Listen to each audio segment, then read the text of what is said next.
Welcome, Cincinnati, to another night with GCN. Tonight, almost live, from the Boom Boom Room at El Rancho Rankin, our special guest, the Empress of New York, Sybil Bruncheon. Yay!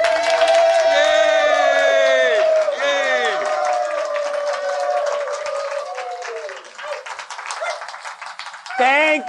Thank you. What a lovely studio audience we have this week. So much more intelligent than last week's. Now, wait a minute. Before we begin, you heard Bobby say that this is going to be a homemakers episode. And, of course, we have to change our wardrobe to homemakers things, don't we? So this is can we raise the camera? Can I stand? Roger, can you get a shot of this if I stand up? I hope you can. What? Oh, okay.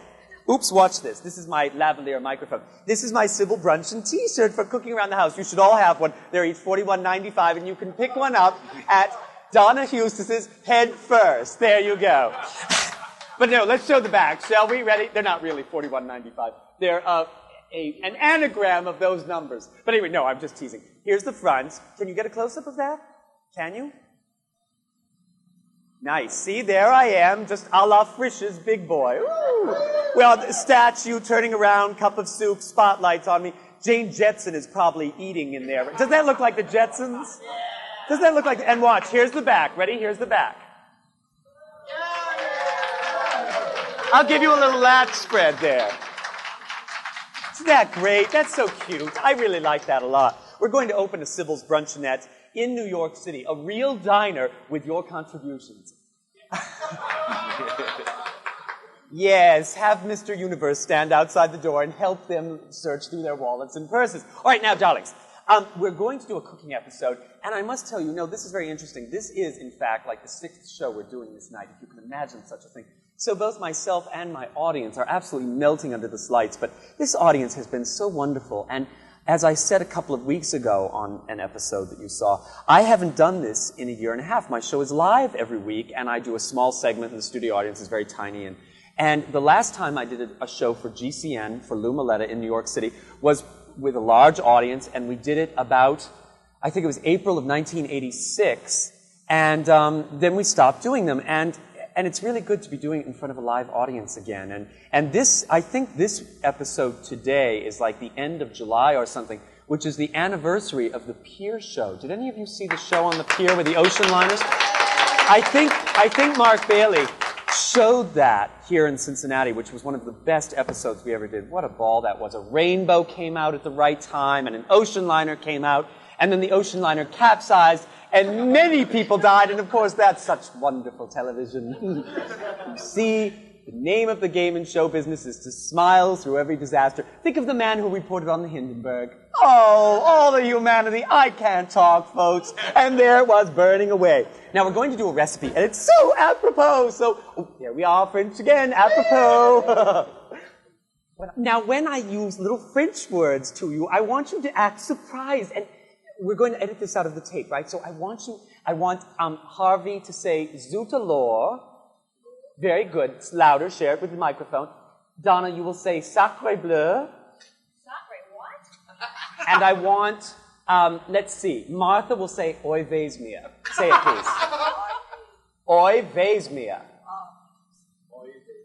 There, the man next to you. Say it one more time. No, I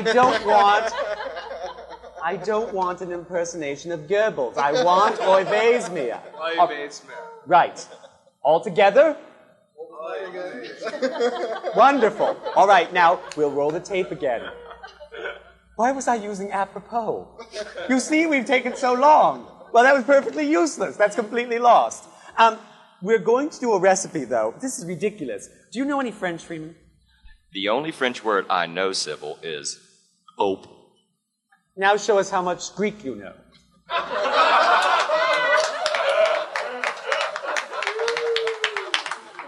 That's right. Oops, they're catching me drinking ginger ale. Oh, well. Now, darlings, we're going to do a recipe which is very, very apropos. They love French. My audience is so bilingual. That means they have a tongue at each end. And we're going to do a recipe which is so very apropos for the season which we just passed through. and which is over by now, at the end of July. I hope the cicada season is over. Yes, really. Well, or in August, whenever this show will be shown, if ever. That was very Frank Morgan in The Wizard of Oz. And when I return to you, if ever. No one ever saw The Wizard of Oz. Good. Pay no attention to that monkey behind the curtain then. All right, now, our recipe today is Gelatin Supreese. Gelatin Supreese. And of course, gelatine means jello. And the Supreese is, can we get a close-up shot? Darling, you shouldn't be shooting Freeman, you should be shooting me. A close-up shot of...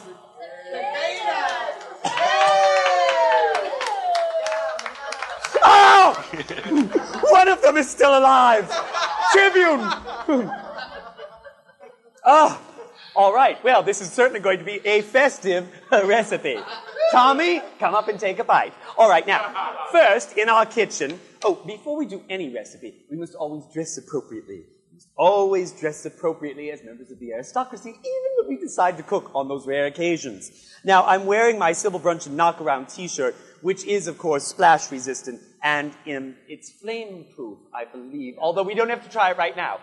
Jeff Bixby immediately went for his lighter. But, of course, as members of the aristocracy, we always wear our tiaras during all recipes. Oh, don't applaud this one. This is only my kitchen tiara. My normal night one is much bigger and festive than this. How much time do we have? Is it 3 minutes or a trident you're holding up there? Wonderful. Three minutes. One of these is still alive, and it's trying to make love to a dead one.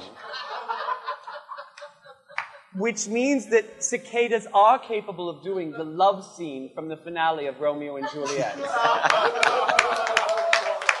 Sweet prince, let me kiss those lips. We're going to have to find the right implement. Ah, yes, you see? I'm sure most of you didn't know what this was. This is actually the world's largest cicada. This was from a Japanese monster movie when they had dun, dun, dun. We'll pretend that these are Japanese people and I am... Godzilla. No, Godzilla. No, Hop Sing was the name of the giant cicada that ate Tokyo. So we have the little Japanese people running around going, oh, and of course, dun. Can I have someone do the Japanese monster movie music? That is a monkey hit by a car. Dun dun dun dun dun dun dun dun dun dun dun dun dun dun dun dun. Remember, and he picks him up and he waves them around with the little legs sticking out. Dun dun dun dun dun dun dun dun dun dun dun dun. Whoops. And of course, the monster always says whoops like that. Dun dun dun dun dun dun dun dun dun dun.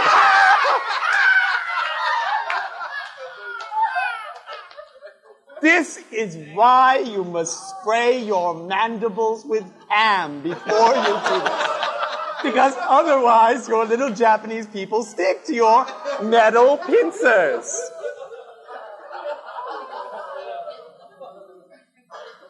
Now, wait a minute. I sense that people assume that I'm being cruel to animals. As a matter of fact, no one is more... I'm cruel to the Japanese, Jeff says. No, that is true. I am guilty of being cruel to the Japanese, as long as the ASPCA doesn't get after me. No. This thing is unbelievable. It just will not die. It's absolutely incredible. And I know that Dale did that deliberately. He put one of these in. All right, how much time do we have left? 1 minute. We don't really have time to do a recipe. But anyway, as I was saying at home, always spray your tongs if you're doing a monster movie with Pam, and that way your little creatures won't stick to them. And of course, there we go. So many utensils. Probably this should be a 2 or 3 episode recipe. Because what, was that time is up? Oh, 2 episodes, fine. Because we have to learn our utensils. So many utensils are dangerous in the kitchen, and this is a time for safe sex. But many of us don't know that this is a time for safety, period. We pick up a utensil and accidentally apply it to our person, and then we've injured ourselves. And believe me, a condom over this will not save you from the damage it could cause. Well, I hear our theme song. You're blowing me ill wind.